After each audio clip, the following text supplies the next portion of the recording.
آدم اور ابلیس سے۔ حضرت آدم علیہ السلام کا قصہ اللہ تعالیٰ نے بتایا کہ پہلے انسان جو دنیا میں تھے وہ حضرت آدم تھے، کیسے انسانیت کی شروعات ہوئی، کیسے ابلیس اور انسان کی دشمنی ہوئی، اور پھر آخر میں یہ ساری بات بتانے کے بعد جب حضرت آدم علیہ السلام کو زمین پر بھیجا گیا، کیونکہ حضرت آدم علیہ السلام کو بنایا ہی زمین کے لیے گیا تھا اصل، تو اللہ تعالیٰ نے کہا کہ میری طرف سے ہدایت آتی رہے گی۔ یہ ایک چیز ہے جس کو آپ نے نوٹ کرنا ہے کہ اللہ تعالیٰ نے کہا تھا کہ میری طرف سے ہدایت آتی رہے گی، اور جو اس ہدایت پر چلے گا تو اس کے لیے کوئی خوف اور کوئی غم نہیں ہوگا، اور جو اس ہدایت سے منہ موڑے گا یعنی کہ اس ہدایت کو قبول نہیں کرے گا تو پھر اس کے لیے جہنم ہے، اور وہ اس جہنم میں ہمیشہ رہے گا۔ ہدایت کے فوراً بعد یا پھر جھٹلانے کے فوراً بعد جو بھی میری اس ہدایت کو سیریس نہیں لے گا اور جھٹلائے گا یا پھر اس کا کفر کرے گا، اس کے فوراً بعد اللہ تعالیٰ نے بنی اسرائیل کو بتایا کہ یہ بنی اسرائیل، ان کو آپ نے نوٹ کرنا ہے، کیونکہ اب مسلسل آگے جو 9 رکوع ہیں وہ بنی اسرائیل پر بات کریں گے۔ ابھی ہم نے بنی اسرائیل کے بارے میں کچھ بھی کور نہیں کیا، یعنی کہ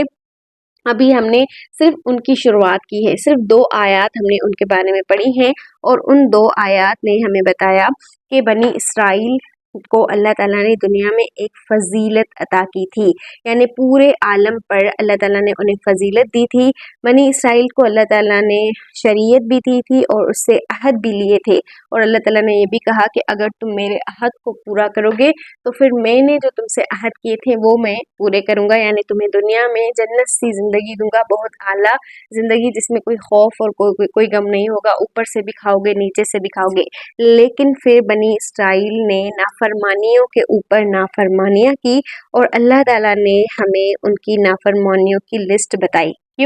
کیونکہ اب ہم بنی اسرائیل کے اس مقام پر آنے والے ہیں جو مقام بنی اسرائیل کو دیا گیا تھا، یعنی کہ جو فضیلت ہم سے پہلے بنی اسرائیل کو دی گئی تھی، اس کو نوٹ کریں، جو فضیلت ہم سے پہلے بنی اسرائیل کو دی گئی تھی کیونکہ وہ ہم سے پہلی امت تھی، وہ فضیلت اب ٹرانسفر ہو کر ہمارے پاس آئے گی، یعنی کہ امت محمد صلی اللہ علیہ وآلہ وسلم کے پاس۔ تو ہمیں یہ سمجھنا بہت ضروری ہے کہ ایسی کیا باتیں تھیں یا ایسی کون سی چیزیں تھیں جس کی وجہ سے ان سے وہ فضیلت ہٹ گئی، دور ہو گئی، کیونکہ وہ ہم سے بھی ہٹ سکتی ہے، اور اگر ہم آگے پڑھتے جائیں گے تو ہمیں احساس ہوگا کہ شاید ہم نے اس فضیلت کا ہم نے بھی احترام نہیں کیا، اور ہمارے نافرمانیوں کی لسٹ بھی بہت زیادہ بڑی ہے۔ دیکھیں ان کی جو پہلی نافرمانی تھی وہ یہ تھی کہ وہ ایمان نہیں لائے، اللہ پر ان کا ہمیشہ سے ایمان تھا، آخرت پر بھی ان کا ہمیشہ سے ایمان تھا۔ کس بات پر ایمان نہیں لائے؟ وہ آپ صلی اللہ علیہ وآلہ وسلم پر اور اللہ تعالیٰ کی کتاب یعنی قرآن پر ایمان نہیں لائے، یہ ان کی پہلی غلطی تھی۔ دوسری، وہ پہلے کافر بن گئے۔ پہلے کافر کس طرح بنے یہ بھی ہم نے ڈیٹیل سے بات کی تھی۔ اس کے بعد تیسری چیز، انہوں نے اللہ تعالیٰ کی تقوی اختیار نہیں کی، اور چوتھی چیز یعنی چوتھی نافرمانی، انہوں نے اللہ تعالیٰ کی آیات کو حقیر سی قیمت کے لیے بیچ دیا۔ یا اس کا کیا مطلب ہے؟ اس کا مطلب یہ ہے کہ اللہ تعالیٰ کی آیات کو جن کے محافظ تھے وہ بنی اسرائیل، انہوں نے اپنے کچھ ذاتی فائدے کے لیے یا پھر اپنی دکانداریاں چمکانے کے لیے یا پھر اپنی فین فالوئنگ بڑھانے کے لیے، اپنی مشہوری کے لیے، کچھ ان سے صدقہ و خیرات یا اس طرح کے فنڈنگ کے لیے انہوں نے اللہ تعالیٰ کی آیات کو بدلنا اور لوگوں کو خوش کرنا شروع کر دیا۔ اس کا مطلب یہ نہیں ہے کہ کوئی انسان اللہ تعالیٰ کی آیات کو اگر پڑھاتا ہے، قرآن پاک پڑھاتا ہے یا تفسیر پڑھاتا ہے، تو اگر وہ اس سے کچھ اپنی انکم لے رہا ہے یا کوئی فیس وغیرہ لے رہا ہے تو وہ اللہ کی آیت کو بیچ رہا ہے، یہ یہاں پر مفہوم بالکل بھی نہیں ہے، بلکہ وہ کمائی حلال ہے اور سب سے بہترین کمائی ہے حدیث کے مطابق۔ حضرت محمد صلی اللہ علیہ وآلہ وسلم نے خود صحابہ کو مدینے میں ایک صحابی کو مدینے میں بھیجا تھا کہ تم پڑھا کر آؤ، دین سکھا کر آؤ، اور پھر حضرت محمد صلی اللہ علیہ وسلم انہیں تنخواہ دیتے تھے، ٹھیک ہے۔ تو آیات کو بھیجنے سے مراد کیا ہے؟ آیات کو حقیر سی قیمت میں بیچنے سے مراد یہ ہے کہ ان کو تبدیل کرنا، لوگوں کو خوش کرنے کے لیے ان کو الگ طرح سے بیان کرنا، ان کو آپس میں خلط ملت کر دینا، صحیح ہے۔ تو یہ سب ہم نے سیکھا تھا 1 سے لے کر 41 آیات تک۔ اب ہم آگے چلتے ہیں۔ آگے چلنے سے پہلے میں آپ کو کہوں گی کہ ابھی آپ نے ایک چیز نوٹ کرنی ہے، اور وہ یہ ہے کہ اللہ تعالیٰ نے ابھی تک بنی اسرائیل سے منہ نہیں موڑا۔ منہ نہیں موڑا کا کیا مطلب ہے؟ اس کا مطلب یہ ہے کہ اللہ ان سے ابھی خود کلام کر رہے ہیں، یعنی کہ وہ ان سے خود بات کر رہے ہیں، خود مخاطب ہو رہے ہیں۔ ایک وقت ایسا آئے گا جب ہم 9 رکوع میں پڑھتے آگے چلیں گے تو آپ کو پتہ چلے گا کہ اب اللہ تعالیٰ ان سے ڈائریکٹ بات نہیں کریں گے، بلکہ حضرت محمد صلی اللہ علیہ وآلہ وسلم کو کہیں گے کہ آپ ان سے کہیں، آپ ان سے کہیں، یا کچھ اس طرح کے اور الفاظ، یعنی جس سے لگے کہ اللہ تعالیٰ اب ان سے اتنے ناراض ہیں کہ اللہ تعالیٰ ان سے خود بات نہیں کرنا چاہتے۔ تو یہ بنی اسرائیل کا یہاں پر پہلے پارے میں 9 رکوع بنی اسرائیل کے بارے میں بتانے کے مقصد آپ پہلے ذہن میں رکھ لیں۔ سب سے پہلے کہ جو غلطیاں انہوں نے کی تھی وہ ہم نہ کریں، یعنی حضرت محمد صلی اللہ علیہ وآلہ وسلم کی امت نہ کرے، اور دوسری یہ کہ وہ بنی اسرائیل جن کے آباء و اجداد غلط راستے پر چل آئے، انہوں نے اللہ تعالیٰ کی آیات کو بیچا اور دین کو سیریس نہیں لیا، شریعت کو، اللہ سے کیے گئے وعدوں کو سیریسلی نہیں لیا، تو اب جو ان کی نسل آگے ہے، یعنی جو حضرت محمد کے سامنے ہے بنی اسرائیل، یا جو آج کے دور کے بھی بنی اسرائیل ہیں، اب وہ سیدھے راستے پر آ جائے، اب وہ ایک مسلمانوں کے ساتھ مل کر ایک الگ امت، یعنی کہ ایک ساتھ ایک ہی امت بن جائیں، یعنی اب وہ یہ جو فرقہ ہو گیا ہے، جو الگ ہو گئے ہیں، اس سے ہٹ جائیں، صحیح ہے۔ تو آگے آیت نمبر ہماری 42 ہے، جس میں اللہ تعالیٰ بنی اسرائیل کے بارے میں ہمیں مزید انفارمیشن دے رہے ہیں۔ میں ساتھ میں صرف اتنا کہوں گی، دیکھیں اس کو ایسے نہیں لینا کہ یہ تو بنی اسرائیل کے بارے میں ہے، اللہ تعالیٰ یہ کیوں بتا رہے ہیں؟ تاکہ ہم سبق لیں۔ ایک صحابی نے بھی اسی طرح کی بات کی تھی کہ یہ فلاں آیت تو بنی اسرائیل کے بارے میں ہے، تو دوسرے صحابی نے انہیں کہا تھا کہ ہاں یہ آیت بنی اسرائیل کے بارے میں ہے، لیکن یہ ہمارے لیے عبرت ہے۔ تو آج جو ہم آیات پڑھیں گے یہ بھی بنی اسرائیل کے بارے میں ہے، لیکن یہ ہمارے لیے عبرت ہے، ہمیں اللہ تعالیٰ کیوں سکھا رہے ہیں اور کیوں سمجھا رہے ہیں۔ اور مزے کی بات یہ کہ بنی اسرائیل حضرت محمد صلی اللہ علیہ وآلہ وسلم کے ساتھ تھے، پاس تھے اس وقت مدینہ میں، جب آپ صلی اللہ علیہ وسلم آئے تھے تو آپ صلی اللہ علیہ وآلہ وسلم کو مدینہ میں قرآن سورۃ البقرہ دی گئی تھی۔ یہاں پر جب ہم قرآن پاک کی تلاوت کرتے ہیں تو بنی اسرائیل ہمارے سامنے نہیں ہے، لیکن جب بھی اگر انہیں موقع ملا یا اللہ تعالیٰ نے چاہا تو جو بھی بنی اسرائیل اللہ کی کتاب کھولے گا اور پڑھے گا تو یہ اس کے لیے بھی ہدایت ہوگی، وہ سمجھے گا کہ یہاں کہاں کہاں پر ہم غلط ہیں اور کہاں کہاں پر ہمارے آباء و اجداد غلط تھے، اور کیسے کیسے ہم نے اپنے رب کی، اللہ کی نافرمانی کی ہے، اور پھر اس کی سزا کیا ہے۔ تو یہ تمام جو بھی آیات ہیں یہ ہمارے لیے بھی فائدہ مند ہیں، اور جو بنی اسرائیل ہیں یعنی کہ اور لوگ ہیں ان کے لیے بھی فائدہ مند ہے۔ تو یہاں پر اللہ تعالیٰ بنی اسرائیل کے بارے میں کہہ رہے ہیں وَلَا تَلْبِسُوا الْحَقَّ، تم حق کو نہ ملاؤ، وَلَا تَلْبِسُوا الْحَقَّ بِالْبَاطِلِ، تم حق کو باطل کے ساتھ نہ ملاؤ، وَتَكْتُمُوا الْحَقَّ، اور نہ ہی تم حق کو چھپاؤ۔ دو چیزیں ہیں، ایک حق کو باطل کے ساتھ ملا دینا اور دوسرا حق کو چھپا دینا۔ یہ ایک سنت تھی بنی اسرائیل کی کہ وہ حق کو باطل کے ساتھ ملا دیتے تھے، یعنی ان کے جو علماء تھے نا، آپ سب سے پہلے یہ بات نوٹ کر لیں کہ جو بنی اسرائیل کے علماء تھے، قرآن، توریت اور انجیل ان کے حفاظت میں تھی، جیسے ہمارا قرآن اللہ کی حفاظت میں ہے نا، کہ اللہ تعالیٰ نے خود قرآن کی حفاظت کی ہے، وہ کیوں کی ہے انشاءاللہ ہم آگے دیکھیں گے، لیکن جو توریت اور انجیل تھا وہ ان کی حفاظت ان کے علماء کے ہاتھ میں تھی۔ پھر ان کے علماء کی مرضی تھی کہ وہ لوگوں تک وہ کس طرح پہنچاتے ہیں۔ جب ان کے درمیان نبی تھا، جیسے حضرت موسیٰ علیہ السلام، یا پھر اور نبی ان کے درمیان تھے، تب وہ نبی ان کے اوپر محافظ تھے، لیکن جب کوئی نبی ان سے چلا جاتا تھا تو پھر ان کے علماء پر یہ ذمہ داری آ جاتی تھی۔ آج بھی حضرت محمد صلی اللہ علیہ وآلہ وسلم کا دیا ہوا دین جو انہوں نے اتنی محنت سے ہم تک پہنچایا، یہ ہماری ذمہ داری ہے۔ جیسے حضرت محمد صلی اللہ علیہ وآلہ وسلم نے فرمایا کہ مجھ سے ایک آیت بھی سنو تو آگے پہنچا دو، تو یہ ہماری ذمہ داری ہے، آئندہ جو نسلیں ہیں ان تک پہنچانا ہمارا کام ہے۔ یہ جو کافر ہیں یہ قیامت کے دن ہمارا گریبان پکڑ سکتے ہیں کہ تم نے کیوں اللہ تعالیٰ کا پیغام ہم تک نہیں پہنچایا، اللہ تعالیٰ کو کہہ سکتے ہیں